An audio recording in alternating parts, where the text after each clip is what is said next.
please will you join me in welcoming to the stage the President of Film Distributors Association, Lord Puttnam. Good morning. It is a real pleasure to see so many of you here. Today, 26th of April, is World Intellectual Property Day, the annual WIPO celebration of how copyright and other forms of IP foster innovation and attract investment. So underpinning all of my remarks this morning is a passionate belief that when copyright and a copyright regime is working well, it really does make everybody's life immeasurably better.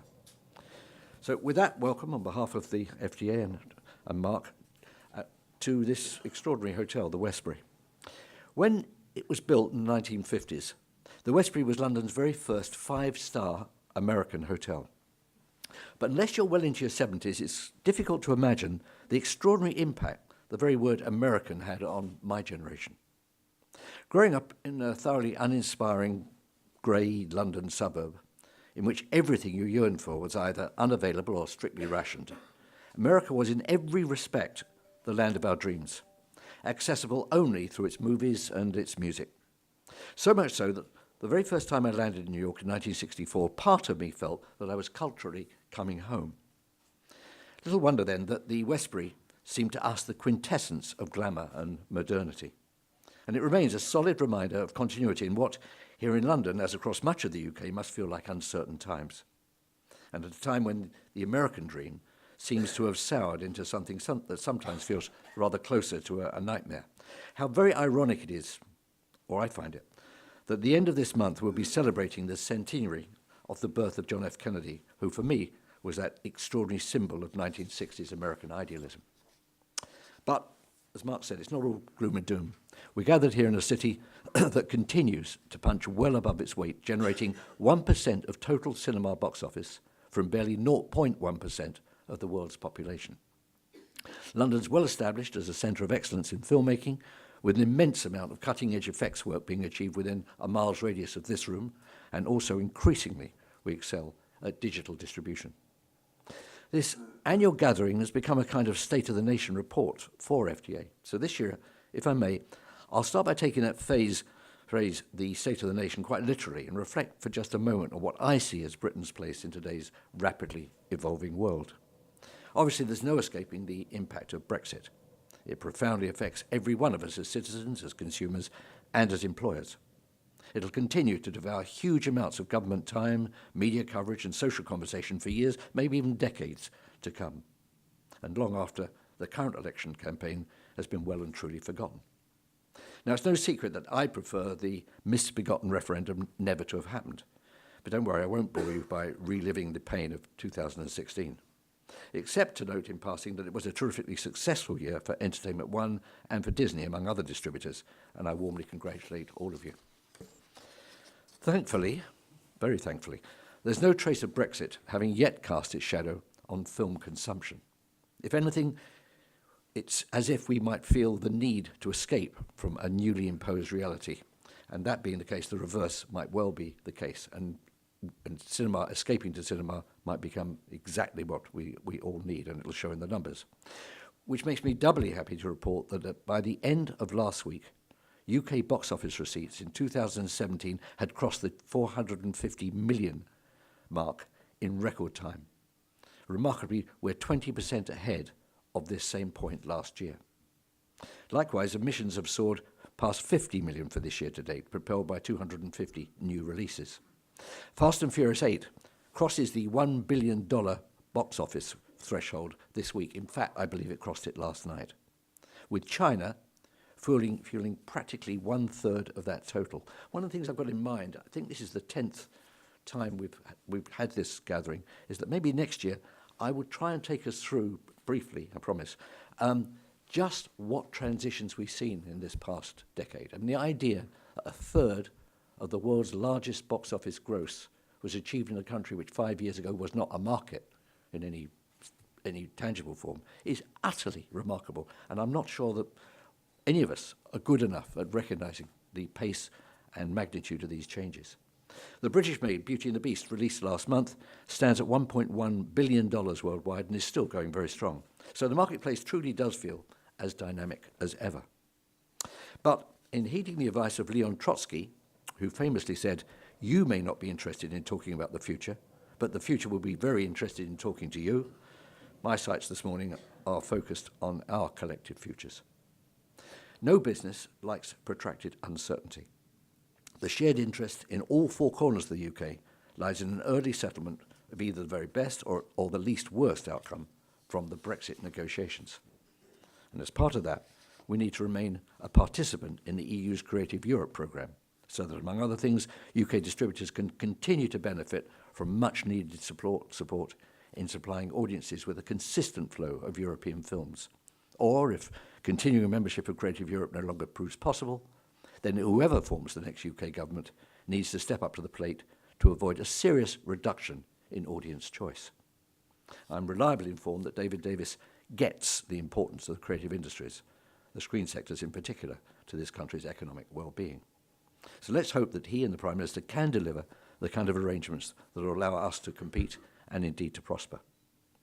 As we set out in the 2017 FDA yearbook, published recently both in print and online, the creative industries generate more than 5% of the total value of the British economy.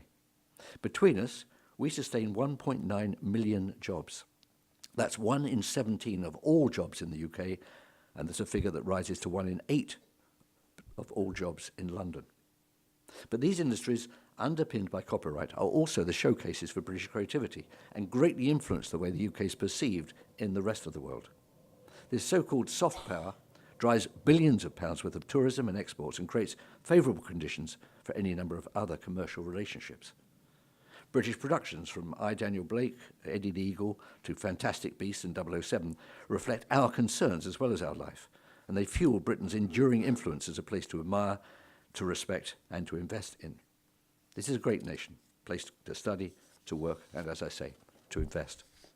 If you consider for a moment what constitutes Britishness, it won't be long before you alight on our very particular sense of humour. That's possibly why 1 in 6 of all cinema tickets bought in the UK last year was for a comedy. Sharon Maguire's London set Bridget Jones' Baby was the most popular. But if you think that the recent releases of Absolutely Fabulous and Dad's Army offered proof of a brand new crossover between TV and film comedy, it's worth remembering that this is a trend that's been around with us for quite some time. On the Buses was the highest grossing British film of 1971. In a year that there were 176 million cinema admissions, a figure that I think we'd all probably happily settle for this year. In fact, the success of On the Buses offered a giant leg up to my own career. The Edie money generated by that film was burning a hole in Nat Cohen's pocket, to the extent that he gave the green light to my own production, That'll Be the Day, despite absolutely hating the script. Anyone who wants a seminar on Edie Levy, we can do a 2-hour session upstairs afterwards. If the British film industry at that time suffered from a rather worrying degree of insularity, the US film industry always knew itself to be a multicultural business, driven from its very inception by migrants. That's probably why a global outlook and universal themes were built into its DNA from the very start. And now we're deep into a digital age which provides its own opportunities and its own challenges. According to the latest Ipsos Mori tracker, for the first quarter of this year, 4 out of 5 adults in the UK now own a smartphone. And the number of adults in this country buying CDs has risen 24% after a short dip during quarter 3 of 2016. Who would believe that CDs were making a comeback? And with Blu-ray and DVD consumption also showing a welcome increase in the same period, things are not looking too dusty. However, the piracy of TV series has seen a gradual increase, and viewing unofficially is now as common as buying a box set. Then, of course, there's Netflix, which will doubtless break the 100 million subscriber barrier within just the next few months. Netflix spend on original and acquired programming is expected to be up 20% this year. That's to $6 billion. 2 of its films, The Meyerowitz Story, starring Adam Sandler and Ben Stiller, and Okja, a monster film with Tilda Swinton and Jake Gyllenhaal, will, somewhat controversially in France, screen in competition in Cannes next month. So the landscape is changing. And the broader screen industries are changing with increasing rapidity. It seems especially timely, therefore, for all of us in the UK to consider how to build on the successes of the last 20 years in developing the future of our screen industries. In a green paper published 3 months ago, the government rightly highlighted the creative sector, including our industry, as one of its 5 pillars for long-term economic growth. Accordingly, barring a huge electoral upset on June the 8th, the government will draw up a sector deal to enhance the creative industries and the UK itself as a highly competitive place in which to do business. Sir Peter Bazalgette's review will feed some big ideas to inform that deal. And I'd frankly urge all of you to engage in whatever way you can with Baz's review so that distribution is taken every bit as seriously as the supply side receives and receives all the attention it deserves. To my mind, access to broad pools of talent, the maintenance of our skills base, and the security of our funding are the crucial areas to be explored if any new deal is to deliver success. And in the interest of plurality, we must redouble our calls for territorial licensing flexibility to be hardwired into every directive and regulation affecting the European digital single market. I'm on record as saying that the UK government should guarantee the places of the 3 million EU citizens living and working here. And I'd like to reiterate that call this morning, if I may. At present, we still appear to be subjecting them to some form of hostage or prisoner exchange programme. It just doesn't feel right or British for European colleagues to be played as high-stakes bargaining chips with the EU 27. It ought to be unthinkable that an agreement on this matter won't be quickly and very easily reached.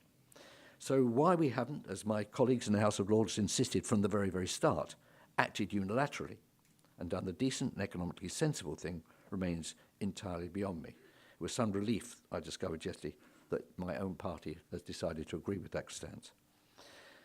As we embark on the challenge of redefining our place in the world, let's bear in mind that in itself this is nothing new. Britain's done it before. Those who lived through 2 world wars and the end of the British Empire could tell us a thing or two about recasting relationships, political, commercial and cultural, with the rest of the world. And as it happens, cinema audiences will be reliving World War II in a raft of new movies this year. Their Finest and Another Mother's Son are already on release, with Dunkirk, Churchill and The Darkest Hour amongst those yet to come. The latter is among a particularly impressive slate of UK-made films opening in Q4. Local stories, whether based on fact or pure invention, can be powerful box office drivers. As people working in what, for simplicity's sake, I'll call the experience economy, we have every reason to remain confident about our own future. As social beings, many people actually prefer going out to simply lumbering themselves at home with ever more complex electronic kit. And to this extent, a cinema, or any suitably equipped venue, offers an important community as well as commercial value.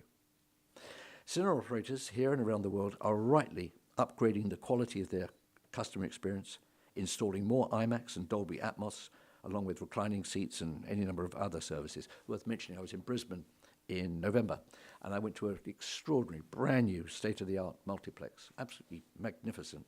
I've never seen such kit. It was really amazing. And I was being taken around, and eventually, it was a Sunday, and eventually I was taken to the very, very best and largest of all the screens. And I opened the door to see on the screen, not actually a movie, but cage fighting live from LA. Wasn't what I had in mind, but who knows? You got something to look forward to. One exhibitor's latest public trading bulletin reveals that in its UK and Irish customers now spend an average of almost £3 per person on retail concessions, in addition to their film ticket. As you know, UK cinema going in the last decades remains stubbornly static at around 165 to 170 million visits a year.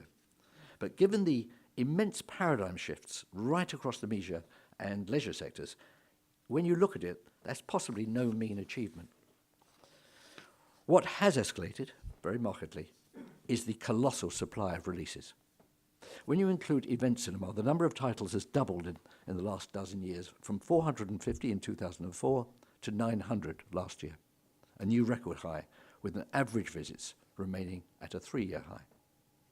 And this crowded market is becoming ever more polarised. The top 20 movies account for half the year's box office, with a glut of other releases competing to keep their heads above water, fighting for the other half. Today, any film remaining on screens for 6 weeks can regard itself as having had a noticeably strong run.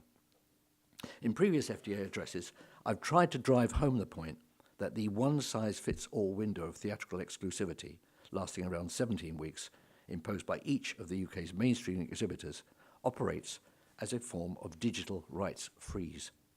In effect, it removes our product from the shelves, helping bring about the very piracy window that cinema operators most fear. How ironic is that?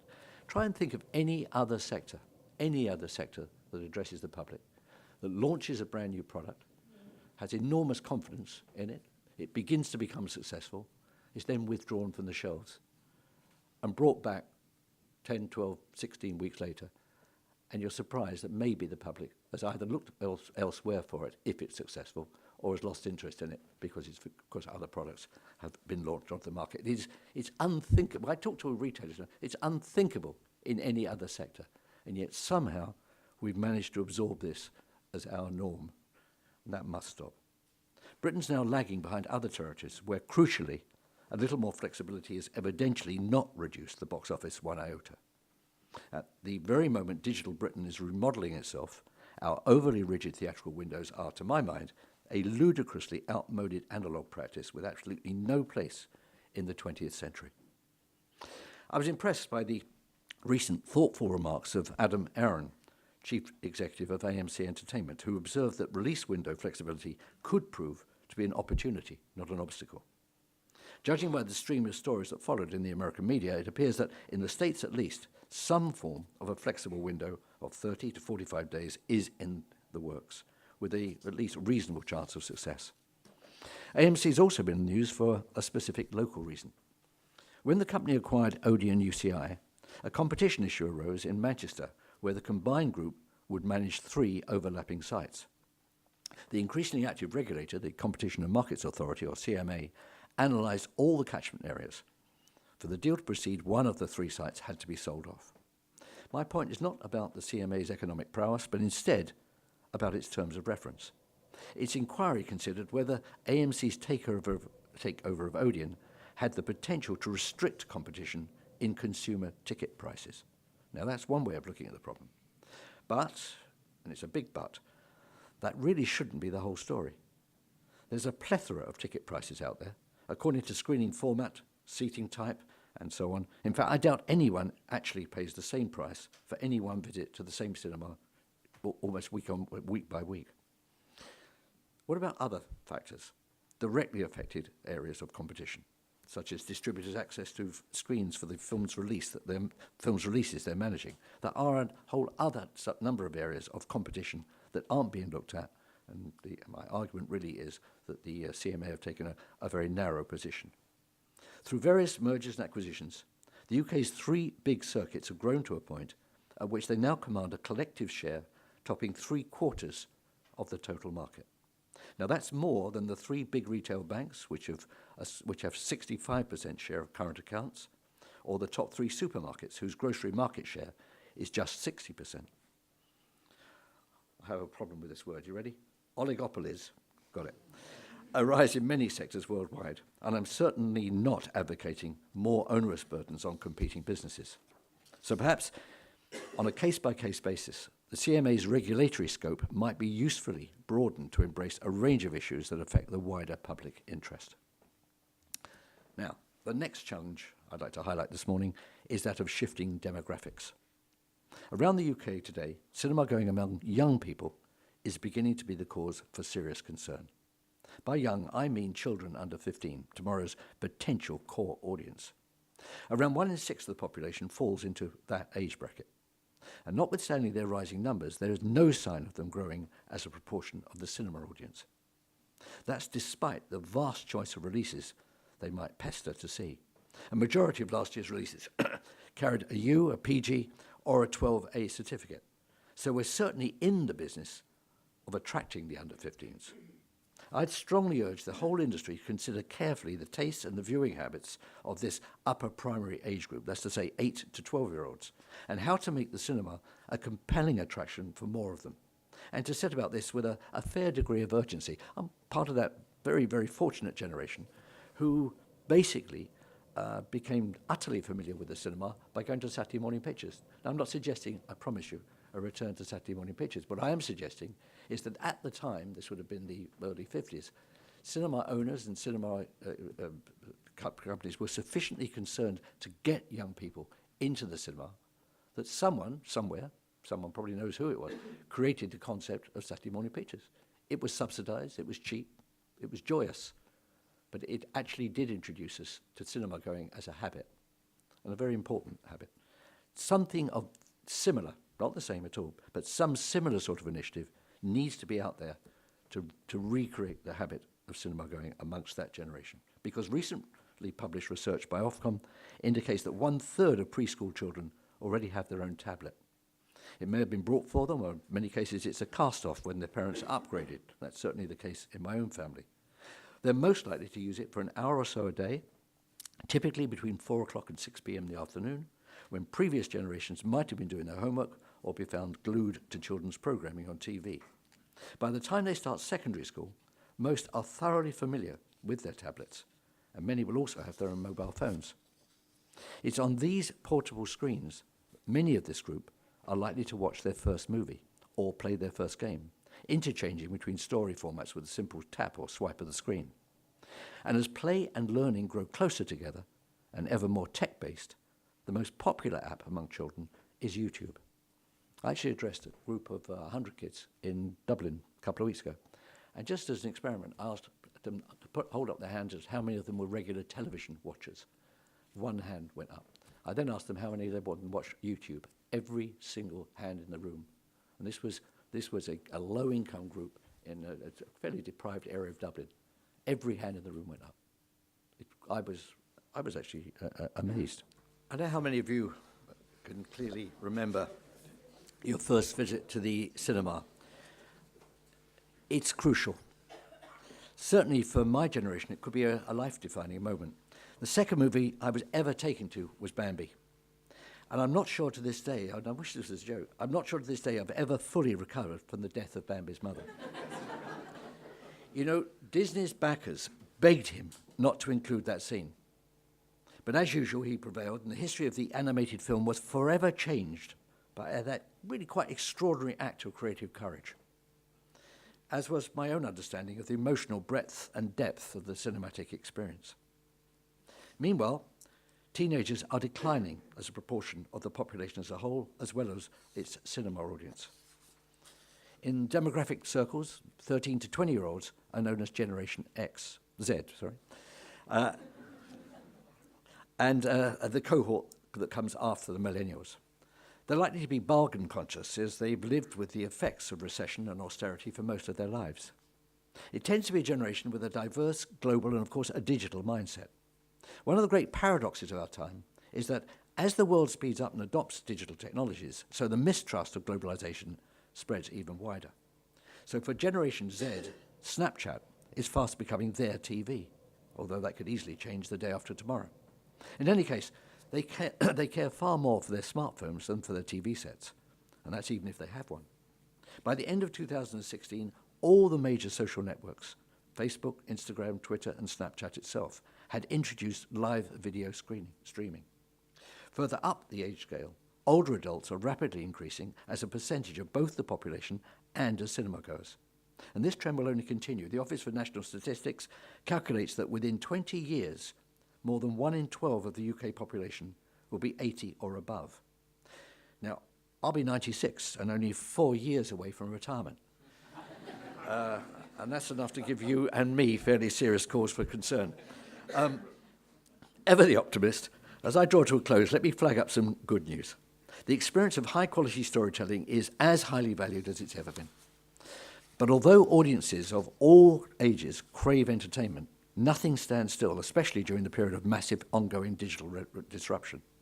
Which is why, incidentally, I was delighted to read that AMC, as the new owner of Odeon, intends to invest hundreds of millions of pounds in upgrading the circuit, as well as that of its other recent acquisition, Nordic Cinemas.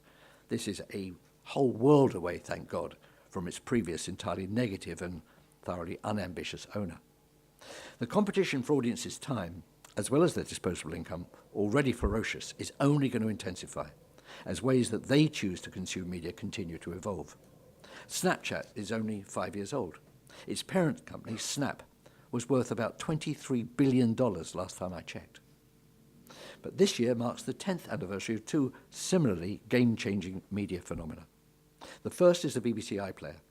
Originally launched in 2007 as a catch-up service, today it's the UK's leading on-demand platform, a huge shop window for the whole of the BBC.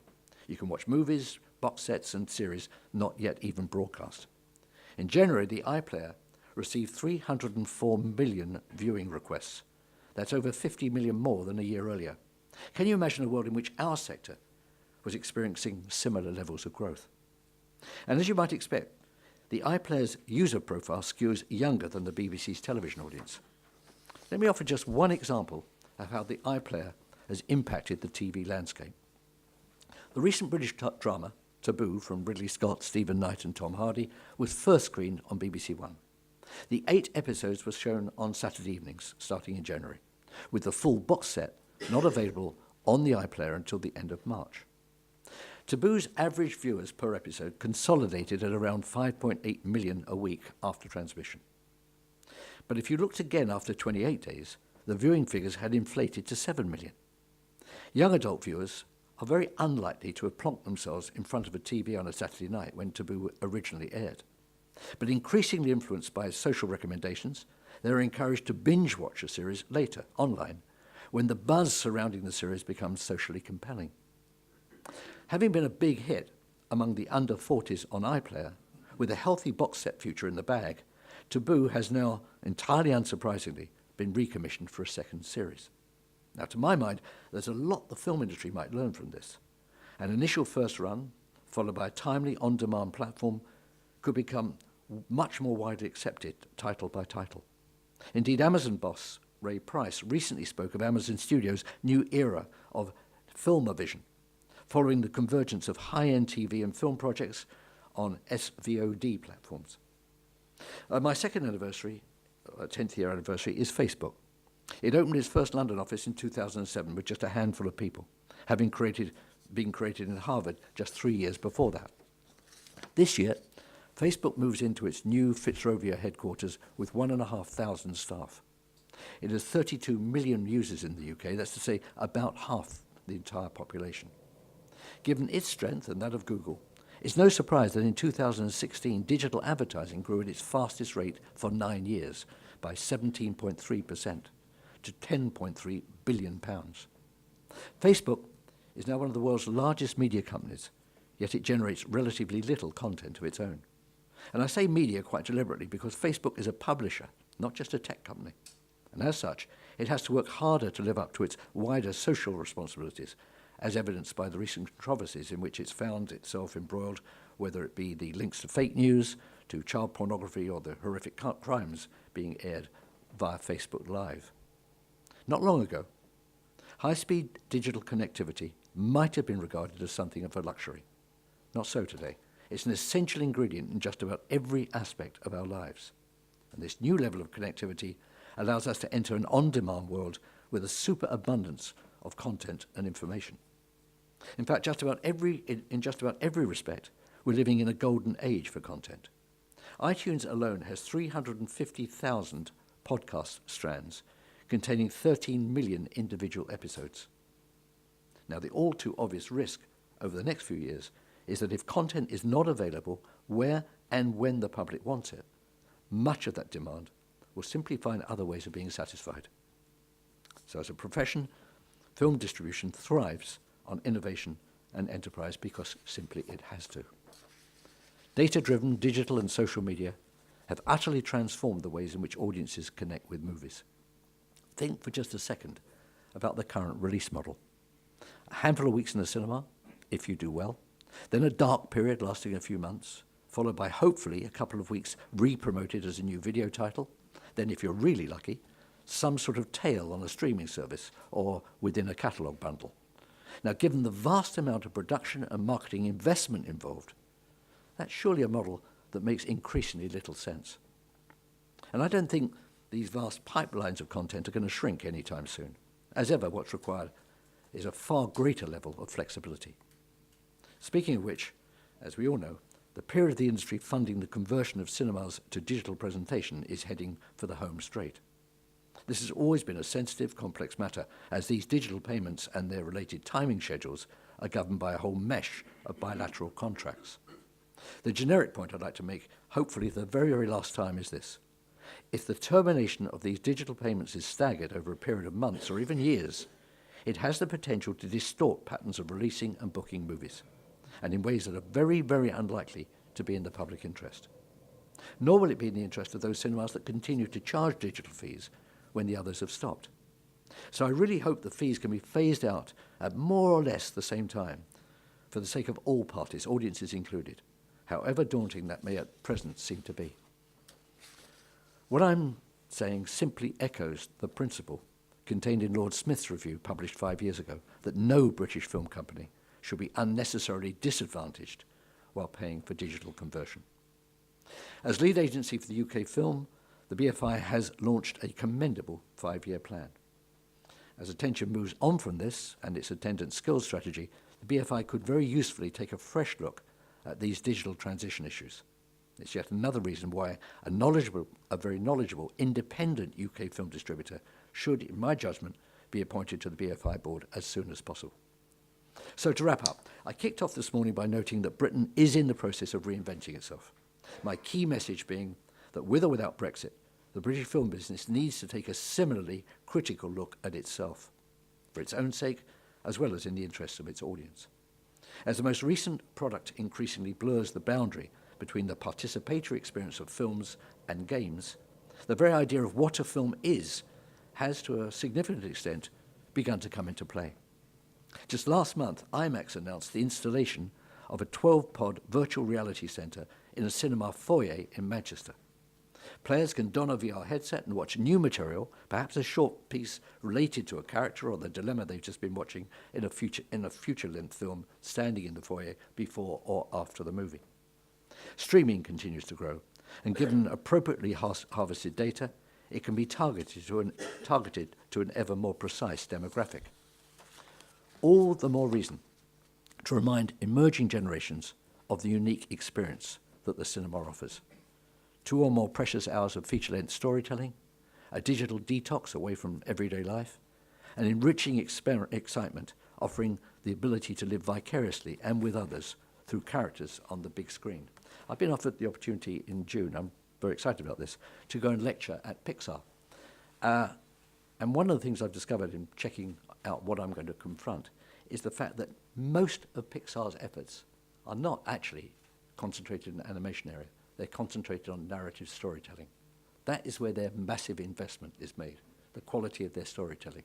I think that's really, for me, they are the most successful and most interesting film company in the world. And the fact that that's the choice they've made is it's fascinating. I can't wait to get there.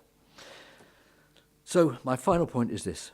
When it comes to getting this increasing swathe of content delivered to audiences who are themselves suffering ever greater demands on their time, the role of professional distribution becomes, if anything, more vital than ever. Every film release is planned to take advantage of an ecosystem of touchpoints, and the expertise to pull that off becomes ever more important as the industry matures, develops, and evolves. Only well-thought-through positioning makes it possible for a movie to stand out in the digital marketplace, because without that expertise, it's very, very, very likely to simply get lost in the crowd. What better way to close than with a brief glimpse at what I find heartening variety of films that are going to be released this spring. Thank you all very, very much for listening to what's been a fairly long process, but thank you. Welcome to a place where anything is possible. Ready? Here they come. 3, 2, 1. Where action lives. Someone could get hurt! Where magic happens. What the hell? Where imagination is born. Where dreams come true. Oh yeah! Whee! Where adventure begins. Let's go. Experience it all Grab my hand. on the big screen where it belongs. That was awesome! Now we're cooking! What you seek is your destiny. Spring 2017 at the cinema. Experience the incredible.